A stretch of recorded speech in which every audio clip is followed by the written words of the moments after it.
दिल्ली में अभी जो है दो तरीके की सरकार है, एक तो ऑफकोर्स एलजी है और एक दिल्ली गवर्नमेंट है। अब दोनों में इतना टसल हो रहा है, ये राजधानी है। इस टसल को आप एज ए सीनियर मिनिस्टर कैसे देखते, कैसे चलेगी आखिर दिल्ली की? मुझे लगता है, देखिए, संविधान में सब बातें स्पष्ट हैं और राज्य सरकार के अधिकार, एलजी के अधिकार सब स्पष्ट हैं। भारत सरकार समय समय पर जो कानून बनाती है वो भी स्पष्ट है। ये पॉलिटिकलाइज कुछ प्रॉब्लम होते हैं, वो समय के अनुसार कभी होते भी हैं और कभी निपटाए जाते हैं। उनका समाधान उस स्थिति में दोनों लोगों ने अपने आप में बैठकर निकालना चाहिए। इसमें ही लोकतंत्र का फायदा है। दिल्ली में जैसे खास करके आपके मिनिस्ट्री ने बहुत ज़्यादा काम किया है या करने वाले हैं, बहुत सारा, क्या 58,000 करोड़ का? नहीं, दिल्ली में हम लोग टोटल 65,000 करोड़ रुपए के काम कर रहे हैं और हमने अभी 27,000 करोड़ के काम कंप्लीट किए हैं और करीब 33,000 करोड़ के काम हमारे चल रहे हैं और अपकमिंग प्रोजेक्ट 3,000 करोड़ के हैं। ये अभी इतना सारा गडकरी जी दिल्ली में काम कर रहे हैं तो क्रेडिट तो हो सकता है ना कि आम आदमी पार्टी ले जाए। मेरा तो सवाल यही है आपसे। क्रेडिट वो कैसे लेके जाएंगे अगर मोदी जी के भाई दिल्ली में उनकी सरकार है, आप इतना काम कर रहे हैं। काम तो एनएचआई कर रही है, मेरी डिपार्टमेंट कर रही है। पर डिपार्टमेंट तो डिपार्टमेंट ही होता है।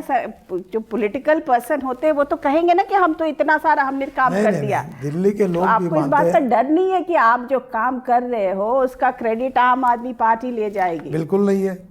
दिल्ली की जनता बहुत सुज्ञ है, होशियार है और उनको समझता है कि कौन सा काम कौन कर रहा है और जनता का इस काम के लिए रिकग्निशन भी है, सपोर्ट भी है। और अभी जब मोदी जी द्वारका एक्सप्रेसवे का उद्घाटन किया तो रोड पर दुतरफा हजारों लोगों ने खड़े होकर उनका स्वागत किया, ये भी जनता ने देखा है। लेकिन जब आप इतने सारे बजट्स बना रहे होंगे दिल्ली के ऊपर, तो जब आप फिनेंस मिनिस्ट्री के पास गए होंगे तो वो कह रहे होंगे ना कि अरे दिल्ली में हमारी सरकार तो है नहीं, हम क्यों इनको अप्रूवल इतना दे रहे हैं? मैं आपको एक बात पूछता हूँ, आप देश के कोई भी राजधानी में और कोई भी राज्य में जाइए, हर राज्य बोलेगा हमारे यहाँ सबसे ज़्यादा काम हो रहा है। मुझे 2,80,000 करोड़ का बजट वित्त मंत्री जी ने दिया है और उसके बदले में मेरा अभी 45 से 50,000 करोड़ साल का टोल का इनकम है।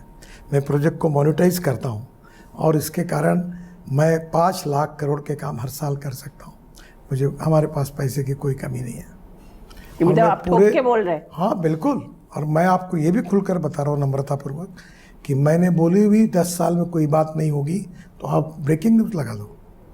मैं जो बोल रहा हूँ वो 100% होगा, होके रहेगा। अच्छा, मैं आपको ये लिस्ट ही दे देता हूँ, ये 65,000 करोड़ की है। वही तो मैं कह रही हूँ कि तो लोग आपसे जलते भी होंगे, आपके पार्टी के कोलीग ही आपसे बहुत जलते होंगे।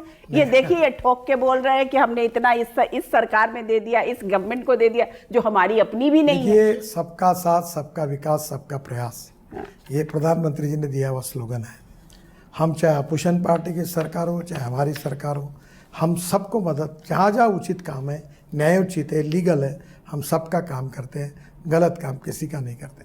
मैंने सब स्टेट को, बंगाल हो, अरुणाचल, मेघालय, त्रिपुरा, नागालैंड, आप देखो ब्रह्मपुत्रा पर 13 ब्रिजेस बनाए, गंगा पर 8-9 ब्रिज बनाए। पर मैं तो एक ह्यूमन बीइंग की तरह पूछ रही हूँ कि ये ह्यूमन टेंडेंसी होती है कि आदमी जेलस होने लगता है।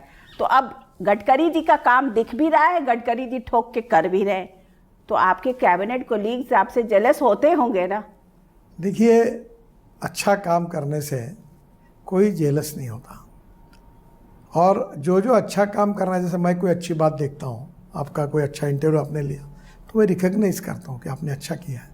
मुझे लगता है करने वालों को मुझे जो जिम्मेदारी दी है उसकी ओनरशिप लेकर मैंने अच्छा काम करना चाहिए। यही तो जनता की अपेक्षा है, ये मोदी जी की मेरे से अपेक्षा है, वही काम मैं कर रहा हूँ और मेरा अनुभव हमारे पर कोई जलता नहीं, उल्टा रिकग्नाइज करते हैं, सपोर्ट करते हैं। और मैं अकेला काम नहीं कर रहा हूँ, तुम्हारे मंत्रिमंडल के अनेक मंत्री बहुत अच्छा काम कर रहे हैं।